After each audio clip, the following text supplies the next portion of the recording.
rồi lấy thêm cái thôi với này cái trôi nó có pram con nó con nữa nó còn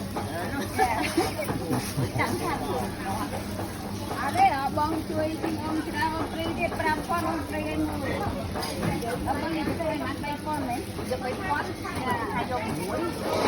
bay con thì qua đi tới pram con thì thử cái quay con đi bay con nó con kira ni, con kira, bông sai,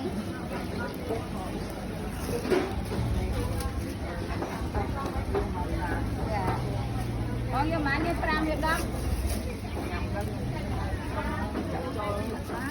jual